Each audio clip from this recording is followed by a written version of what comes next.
Today we take the dak out of Buldak. Let's create Bul no dak.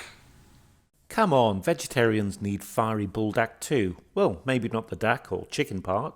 So we've substituted the meat for roasted cauliflower and firm tofu.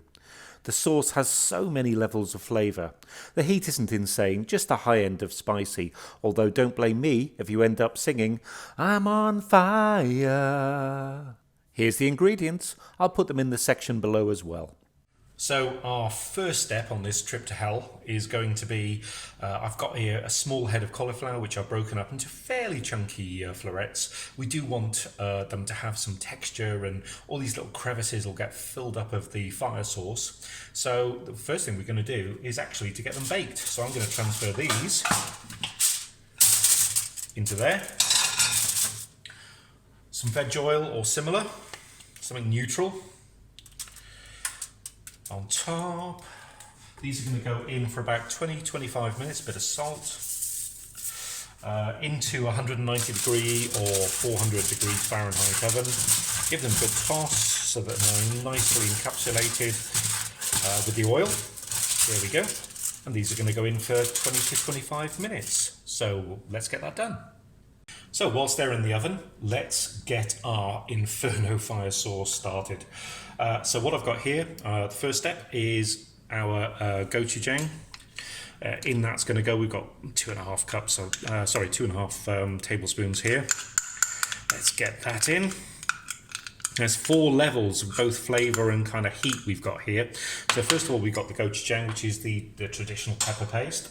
Now, usually, I would get my hands on some gochugaru. Yes, also you, Soho, I'm looking at you. Get your stock sorted. Garu.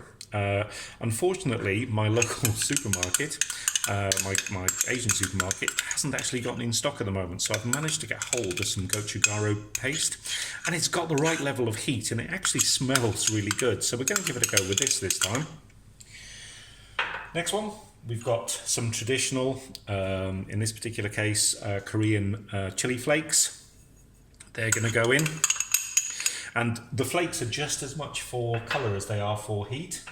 And I've actually got some rough Korean chili flakes here as well, which are going to go in, and they will add some heat. So I'm going to actually start to bring these together. And then the next thing I need is I'm just going to add, I've got some veg stock here. Traditionally we use chicken, but I've got some veg stock. So I'm just going to put in kind of 2-3 tablespoons of veg stock. And all that's going to do is loosen this up. So I'm going to mix this up into a beautiful paste. So here's our paste sorted. Come on, Ben, stick your finger in there and tell me what you think. Ooh, definitely a bit of kick on that, yep. Has your scalp started itching yet? Oh, there it is. Yep. Ooh, good. On to the next step. So after 20 minutes, you can see our cauliflower's got some really nice colouring on it. It smells really nutty. It's gorgeous. Now, obviously, with the 2 textures we want to have, I've got here our tofu. That's going to go in. For some reason, the cauliflower smells better than the tofu.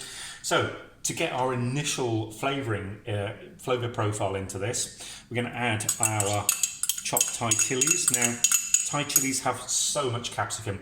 After you've cut this, please do not touch your eyes, your nose, or any other sensitive bits of you, or anyone else. So in this particular case, they go in, and do make sure you wash your hands. If you're using proper garlic, add your 4 garlic cloves. I've got some minced garlic here. And just to add a little bit of marination here and to add a little bit of juice, back to our chicken stock, I'm going to add vegetable stock. Quite right. I'm going to add 4 kind of tablespoons here, and with clean hands, because I don't want to break anything up, I don't want to break the tofu up, I'm going to give this a nice little toss. So now this step's complete, and it smells gorgeous. It smells like fire itself, to be perfectly honest, and my fingers are tingling. So let's put this to one side, and we'll get ready to fry up and do our final step. Here we have our pan. I've got the lightest little misting of oil in there. I've just set our pan on medium. In goes Oh, our marinade, our tofu, and our beautiful cauliflower. Now, just be careful. I've made sure I've got a plastic spoon here just to make sure I don't break up the tofu. We're just going to fry this for a couple of minutes, just so they get nice and warm. Well, this is now come up to temperature. Tofu's nice and warm. Smells gorgeous. Now, time for the main event. You ready, Ben? Ready as I'll ever be. Goes our fire sauce. Okay, slightly anticlimactic, I think. Yeah, I wasn't expecting it, but you know. In that goes. Let's get this frying and let's get this coating. Well, our fire sauce is assaulting my nose, which is a good sign. It smells gorgeous. There's so many levels of flavour.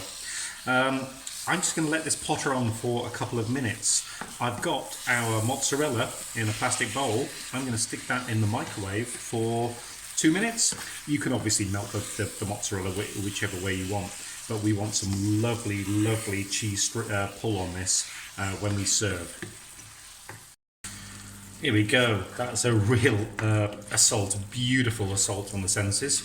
Last thing we're going to do, just while this is cooking, just a very brief drizzle of sesame oil. Oh, maybe a bit more than that. And then we can get ready to properly serve along with the cheese. So there's our melted cheese. I've poured that on top.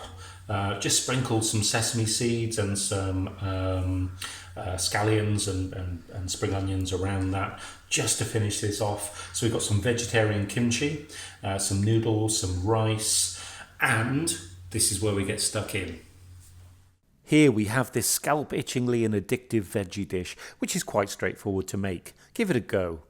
And here's a couple more recipes you may like. Why not subscribe and see what's coming next? Bye for now.